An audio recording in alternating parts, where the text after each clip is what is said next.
iaitu Ustaz Ahmad Haris, ya. Jangan salah sebut ya, Ustaz Ahmad Haris, dia masih hidup lagi ya. Jangan cakap almarhum pula, almarhum ya. Jadi nak kena pastikan betul-betul. Kadang-kadang kita nak kasih nama pada masjid nak baca tu, kadang-kadang nak lebih khusus tau. Seriously saya kata ni, kadang-kadang ada orang kasih nama pada saya, Ustaz, ni bacakan saya kata ni bacakan untuk apa? Nak meninggal ke, yang masih hidup ke, kan? Atau juga kan, pasal dia tak tulis almarhum. Kalau dia tulis almarhum tu fahamlah, maknanya dah meninggal, tapi dia tak tulis nama. Jadi kita tak tulis nama pun itu masalah juga kan. Kalau kita tercakap almarhum, kesian pula tiba-tiba nama naik.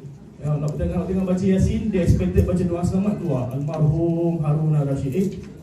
Jadi dah terbalik pula bila masuk Ustaz meninggal. Contohnya kan. Jadi nak kena pastikan betul-betul namanya sama ada nama yang baik atau nama yang dah meninggal ataupun yang masih hidup, insya-Allah ya. Jadi itu adalah indahnya bersama Rasulullah SAW. Jadi take note about date-date yang akan datang, insya-Allah. Minggu depan kita ada kelas macam biasa ya, dan seterusnya 20 dan 27 Ogos ya, ada date-date yang tertentu yang kita telah tetapkan. Pada masa juga buku kita ada sediakan buku daripada penulis yang sama, insya-Allah. Bagi yang sudah dapatkan buku, alhamdulillah. Perkara pertama, kalau kita pergi sekolah, hari pertama disuruh buat apa? Disuruh tulis nama dulu. Kan dari dalam buku tu, tulislah nama masing-masing. Taruhlah chalk ke, tulislah nama jangan draw muka pula. Tadi terbalik pula, muka lain pula orang draw kan. Muka mambang pula draw nanti. Jadi tulis nama, jadi supaya nanti tak gaduh-gaduh. Ni buku saya lah, ni buku awak lah. Jangan gaduh ya. Baik-baik nak masuk syurga dah, sama-sama nanti masalah pula ya. Dia tulis nama dulu supaya pastikan tidak ada masalah. Tapi siapa yang tak beli buku tak ada masalah ya, tak ada masalah. Dan saya pun dah sering kali katakan dalam kelas dan belajar lagi daripada dulu sampai sekarang, kalau siapa-siapa yang di sebelah kanan kita, kiri kita yang tak ada buku, nak buat apa? Pandai, bagus ni semua. Islam orang-orang syurga ni macam gini lah. Alhamdulillah, insya-Allah ya. Share ya. Jangan pula dia di bini, dia tengok tak ada buku, dia gini. Dia masih gini pula. Tak nak share waktu kan. Siapa suruh tak beli? Beli sendiri. Kan. Kalau tengok kanan kiri kita tak ada buat buku, bolehlah share. Tapi kalau kanan kiri pun tak ada buku, sama kita ada buku, tengok orang belakang. Tengok orang tak ada gurau ya. Jadi maknanya boleh kongsi-kongsikan supaya boleh sama-sama kita baca bersama, insya-Allah. Bagi siapa yang ada buku, silakan. Kalau ada maklumat-maklumat tambahan yang saya akan kongsi dari masa ke semasa, insya-Allah ya. Jadi ini adalah bukunya, dan take note sekali lagi kepada date-date-nya, iaitu hari ini kita ada kelas macam biasa, insya-Allah. Minggu depan pun ada biasa, di mana insya-Allah kita akan berkongsi topik lain daripada masa ke semasa, insya-Allah. Okey. Seterusnya sambil kita belajar ini, kita juga ada insya-Allah ada alunan qasidah, insya-Allah daripada kawan-kawan kita di depan, insya-Allah yang akan mengalunkan beberapa nasyid ke, qasidah ke dan sebagainya. Dan of course seperti biasa kita ada baca doa zikir, kita ada zikir sikit, kita ada baca maksurat sikit. Kelas ni dibuka untuk semua.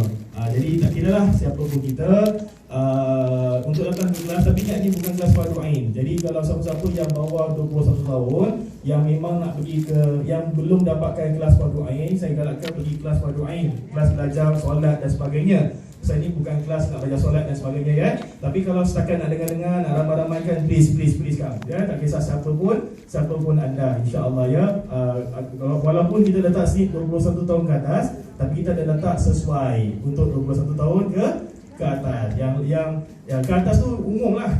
Kan tak payahlah cakap Ustaz 80 tahun boleh datang kelas, datang lah. Selagi boleh datang lah kan. Tapi kalau letak umum marah pula. Kenapa 50 tahun aja? Kenapa tak boleh 80 tahun tak boleh datang tu? Contoh kan. Sekarang ni kita cakap 21 tahun ke atas kan. Jadi kalau siapa-siapa tak payah tanya soalan-soalan yang kecil-kecil. Ustaz saya 20 tahun setengah, macam mana Ustaz? Belum birthday lagi, tahun depan baru birthday lagi. Datang saya kata ni sesuai. Jadi kalau ada anak-anak kita nak bawa bersama, silakan, tak ada masalah ya. Kalau rasanya anak kita ni bangsa degil, bukan degil lah, maksudnya bukan degil, bukan salah gunakan term, dia bukan degil, maknanya dia suka lari sana sini dan sebagainya, kita ambillah tempat yang bersesuaian sikit di belakang ke dan sebagainya ya. Yang boleh faham dia, pasal jangan marah-marah pula. Yang kita nak sama-sama dirikan dalam kelas nak belajar lagi ini, kita adalah kelas keluarga. Jadi kita sama-sama belajar, sama-sama kita dengarkan, insya-Allah ya. Yang kalau budak, saya sering katakan ni, kalau budak-budak yang bising-bising, budak-budak yang lari-lari sana, program terbalik, loncat sana sini, ya, biarkan, itu namanya budak-budak. Kalau atuk budak yang macam itu, atuk budak, nenek budak, saya risau sedikit pasal insurans tak tahu, cover tak cover. Kan? Kalau bapak budak, mak budak nak bagi tu, itu yang saya risau. Sama-sama lah boleh bacakan talqin kepada mereka lah, insya-Allah. Okey, itu adalah sebagai permulaan maklumat untuk semua, insya-Allah, ya. Jadi minggu ke minggu kita akan belajar di sini, insya-Allah. Dan alhamdulillah, seperti mana maklum, kita pun ada sediakan juadah sedikit, insya-Allah. Jadi kalau datang tadi dah cuci-cuci sikit, ada mi lah, sedap lah mi dia, ada air lah, insya-Allah kami ada sediakan sedikit juadah. Dan kami juga mengalu-alukan kalau ada abang-abang kakak yang ada rezeki lebih, yang nak bawa makanan lebih, silakan, ya, silakan nak bawa lebih pun tak ada masalah. Kita kongsi-kongsi rezeki bersama. Siapa-siapa yang ada hajat, tiba-tiba ada birthday lah, tiba-tiba ada baca doa selamat lah, apa dan sebagainya, boleh beritahu, insya-Allah kita sama-sama bacakan doa bersama untuknya, insya-Allah, ya. Tapi kalau nak bawa buah, seperti mana tadi pagi saya kata, kalau boleh tukarlah. Kalau di masjid nampak buah pisang, buah apa? Apple, orange, itu je. Tiap minggu itu je. Cuba tukar buah lain kan? Buah lain sikit kan? Jadi saya kata dalam jam pagi saya kata bawa lah buah mango. Bawa buah mangga bawa, ya, tapi mangga yang dah potong punya macam. Bawa yang dah potong punya, bukan yang belum potong macam nak makan. Kan? Yang dah potong punya. Kalau nak cantik taruh dengan mulut. Jadilah agak besar. Itulah. Selera, kan? Jadilah apa namanya? Sticky rice. Dia minggu sticky rice. Jadi dah minggu sticky rice, ya. Kalau nak up sikit sekarang dengan musim, bawa lah buah durian, ya. Bawa durian, insya-Allah. Ya, tak ada masalah, insya-Allah. Tapi apa pun dah bawa, kalau buah yang mahal macam ni, jangan lupa tolak satu meja kat atas meja ni. Pasal biasanya bila saya dah keluar daripada kelas ni, habislah keluar. Ustaz tak usah tinggalkan ke makanan tu. Kan? Bawa je, tapi tu nak bilang bahawasanya kalau ada rezeki lebih boleh bawa, insya-Allah kita sama-sama makan bersama, insya-Allah selepas kelas, hujung kelas ni, insya-Allah, ya. Jadi insya-Allah para jemaah dalam hati Allah, marilah sama-sama seperti biasa kita mulakan dengan membaca zikir pada Allah, ya, dengan istighfar dan juga selawat, insya-Allah. Dah lama juga kita baca sama-sama di dalam dewan ni. Saya rasa kalau dewan ni beri suara, dia akan suara. Mana orang-orang yang hari Minggu ni dah lama tak baca di kelas ni, kan? Jadi insya-Allah marilah sama-sama kita lunakkan hati kita lembutkan hati kita dengan beristighfar pada Allah, dengan berzikir pada Allah, memohon baca selawat pada Rasul sallallahu alaihi wasallam. Mudah-mudahan Allah berikan kita kekuatan. Mungkin dalam di sebalik senyuman kita pada hari ini, ke fizikal kita pada hari ini, ada masalah-masalah yang kita fikirkan bersama, ya. Masalah keluarga, masalah kesihatan, masalah kewangan. Mudah-mudahan dengan adanya kekuatan daripada Allah ini, kita dapat menyelesaikan dan kita dapat menghadapi setiap masalah itu dengan minda yang positif. Amin ya rabbal alamin, insya-Allah. Astaghfirullahalazim alladzi la ilaha illa huwal hayyul qayyum wa atubu ilaihi. Astaghfirullahalazim alladzi la ilaha illa huwal hayyul qayyum wa atubu ilaihi. Astaghfirullahalazim alladzi la ilaha illa huwal hayyul qayyum wa atubu ilaihi. Astaghfirullah, innallaha kana tawwaba. Astaghfirullah, innallaha kana tawwaba. Astaghfirullah, innallaha kana tawwaba. Astaghfirullah,